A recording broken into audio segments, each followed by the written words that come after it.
Good morning. This is your girl Michelle with Healing Out Loud. Um, I'm going to cut down the many recordings that I do to once a week until we develop followers and until I realize people are actually listening. I find this very helpful for someone that's going through domestic violence. But today's topic is the red flags I ignored. We often get red flags in these type of relationships, and we need to pay attention to them so that we can run for our lives. It's very important that you don't ignore the red flags. The one thing many survivors struggle with is after abuse is realizing warning signs were there in the beginning. Sometimes the red flags do not appear as loud or obvious at first. They can start small: jealousy disguised as love, controlling behavior disguising as protection, or isolation disguised as wanting more time together. That is a big red flag. I ignored it. That was part of a thing that I didn't like. I went to go visit my cousin, and I had no idea his mother lived in the same complex. And he pulled up on me and was like, "Go home, like your car, something wrong with your car, and this and that." Act like he was so concerned about my welfare. Here it was to control my atmosphere, where I was going, and I did not tell him I was going over there.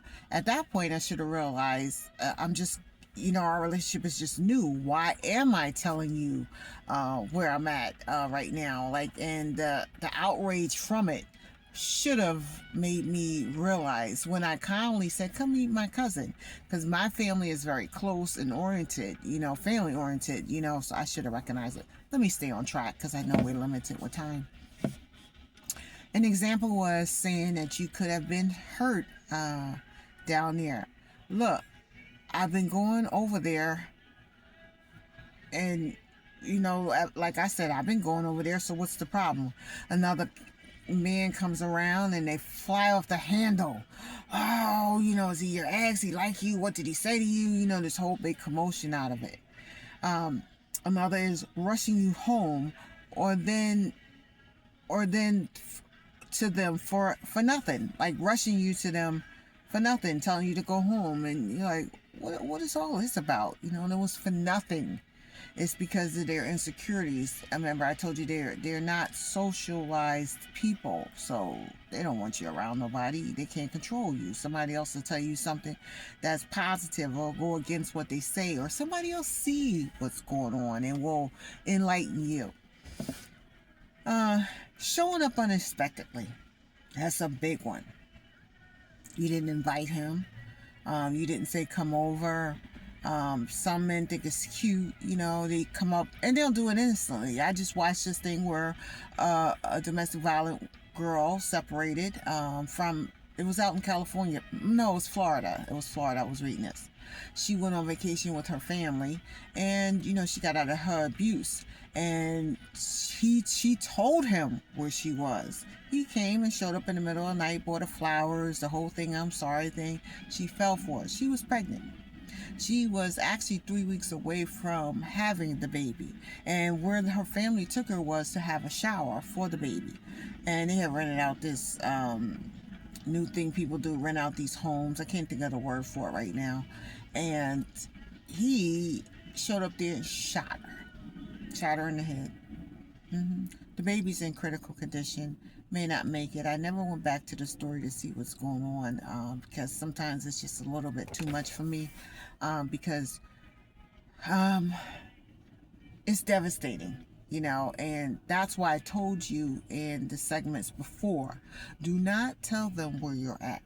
Do not tell anyone where you're at, because sometimes people can leak, where you're at. These men are enraged.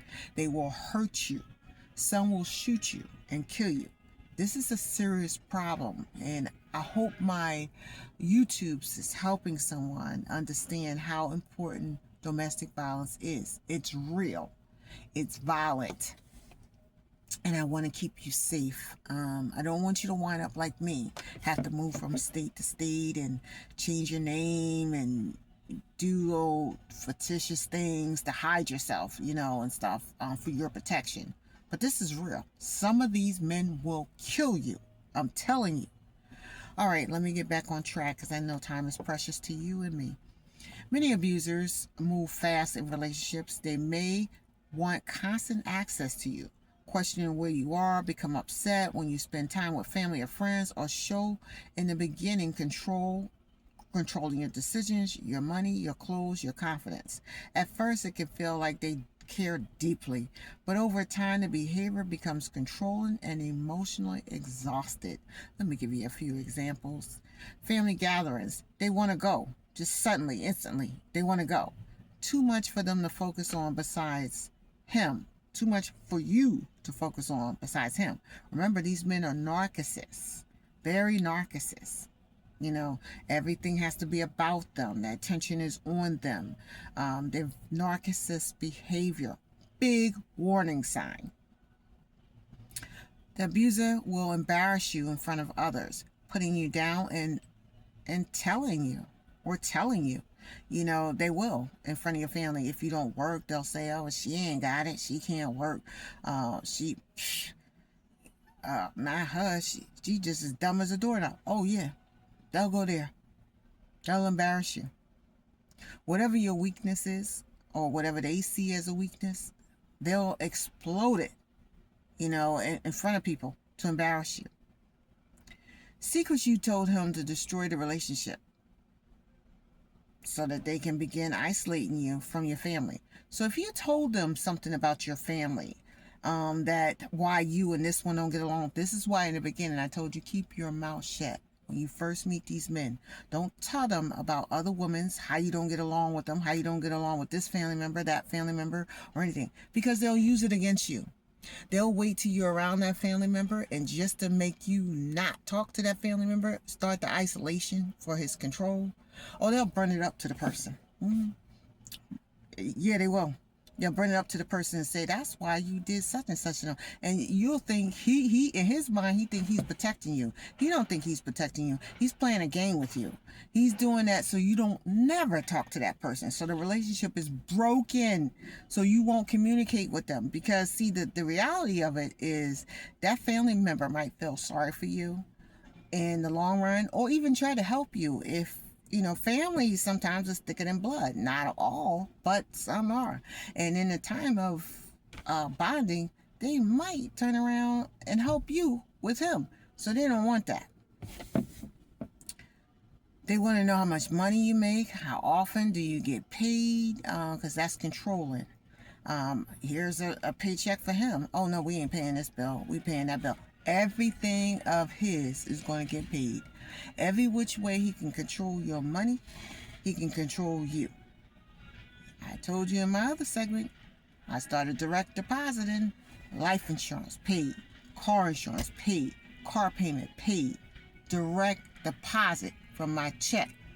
And I made it look like I only got $300. I was getting paid $300. That's all I left in my bank account. For whatever else miscellaneous I didn't think about that I was paying direct deposit. And to this day, I still direct deposit out my check. I'm trying to help you. The big one is, why are you wearing that? And he's going to act like he's jealous. Why are you wearing that? They don't want you to look attractive or, because that's how you feel towards yourself. But you're not allowed to feel like that towards yourself. You're supposed to feel like you have no value to you. You're supposed to look like you have no value because you're just for his eyes or whatever he has use for you. Don't never think abusive relationships is for love. It's whatever that man has use for you for. And they expect an answer to their question. I told you, you're smarter than what you think. Better think fast or learn how to. I was good. After a while, learn. You become emotionally exhausted from the nonsense. That's why I told you, in the beginning. Healing out loud, and do it while you're in the relationship. It's very hard, but it's kind of easy if you look at it. You're exhausted from this man. You're thinking, how the hell am I going to get away from this relationship? What have I got myself into? I was getting ready to say something, but I think I'll hold that for another session.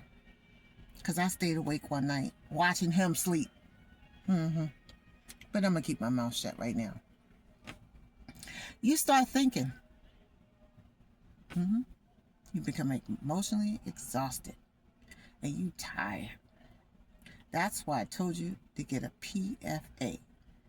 Because you're going to get tired. One day you might fight back. Either you come out of this a survivor, you come out dead, or you come out, even in your survivor, if you survive, you might wind up in jail from killing them. PFA, Order of Protection. You need it. Red flags. The red flags I ignored was disrespect, anger, small little things, blame shifting, manipulation, guilt trips, feeling like I was always had to keep the peace to avoid conflict. I ignored how my feelings were constantly dismissed and how slowly I stopped feeling like myself. I didn't feel like myself. I didn't feel good. When it was beating me sometimes, I used to say, why don't you just kill me? It would end. It would end everything. I'm tired. I'm tired. I was exhausted. Tired of getting beat up. Tired of explaining. Tired of walking on eggshells. It didn't make no sense to me for somebody just to want me to beat me. You want to be with me just to beat me. And you say this is a relationship. Love don't hurt nobody.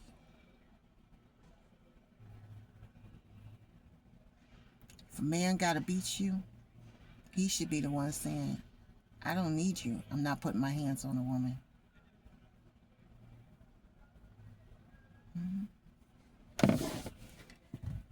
This is the beginning of running your life. When you recognize all this, this is the beginning of running your life. Think about it. In your mind, you made a change. I'm not tolerating this no more. I gotta figure out a way to get away from here. Figure out a way to get away from him. That's a change of life. It's a change of you thinking on your own. You wanting a change. The sun is bothering me, so I keep moving over. That's a change. And that's an accomplishment for you. So clap your hands to yourself, pat yourself on the back, give yourself a hug. Oh my God, you made it. You're halfway through this because you realize that point. Abuse is not always physical in the beginning. Sometimes it starts emotional and controlling, humiliating, intimidating, or make you question your own reality, second guess. I don't even like being around people that make me second guess myself. So why would you feel secure with a relationship that a man makes you second guess yourself or even question, what are you doing? You've been doing it right. You're a grown woman, makes decisions. Don't show your weakness all the time. That's why I told you. You don't think when I say keep your mouth shut that it's, why is she saying that? No, I'm telling you that because you give off more information. You're telling your weaknesses and you don't even realize it.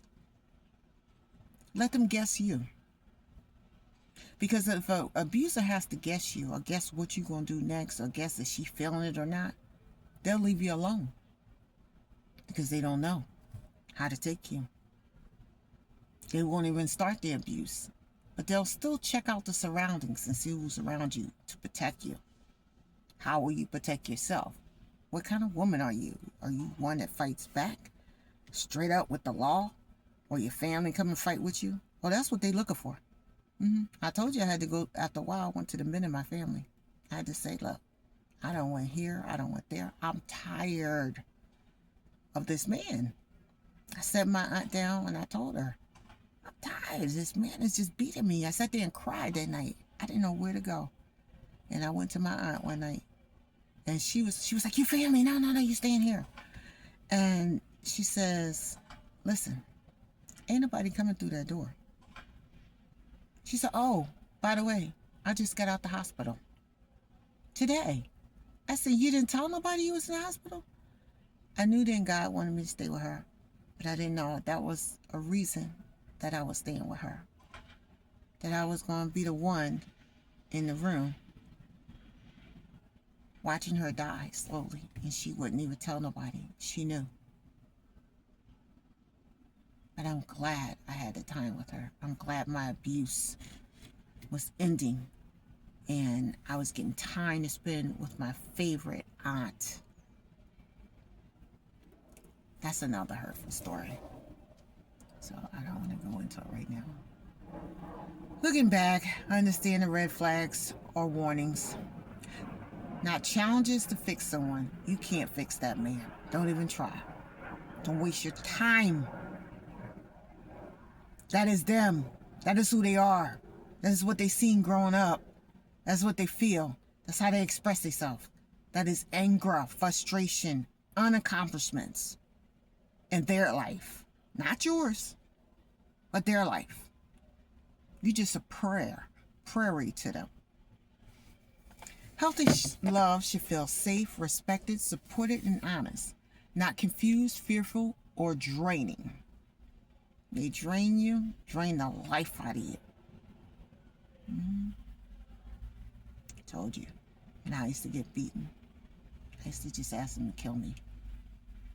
Because that's how I felt. Every beating, you want sex behind it.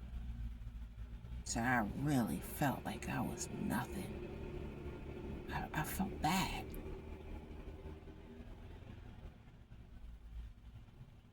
I felt bad. That's why God put me around the people that I'm around today who are strong, positive, and they don't know it. But they help me focus. I have to be around intelligent people because that's what my mind is. You make mistakes, and it's all right. We're almost done. If you're listening today, trust yourself with something feels wrong. Your feelings matter. The signs you ignore in the beginning often become the reason you struggle later. I'm telling you, don't ignore those red flags. Don't ignore them. Watch how you confront them. Get away. Keep them away. You have the choice in the beginning. When you see those red flags, it doesn't matter whether you're by yourself. You'll find the right one. You're looking for a man in a bar. Sometimes even the church is the abusive one. Also, the big one, the undercover one. But don't ignore red flags. They're there. You see them. You know how uncomfortable you feel. Leave them alone. As we always do, give yourself a hug. I love you. And tell yourself, I love me. And it's going to be all right. Bless you, people. Love you. Love you, my sisters and my brothers that are going through. All right. Bye-bye.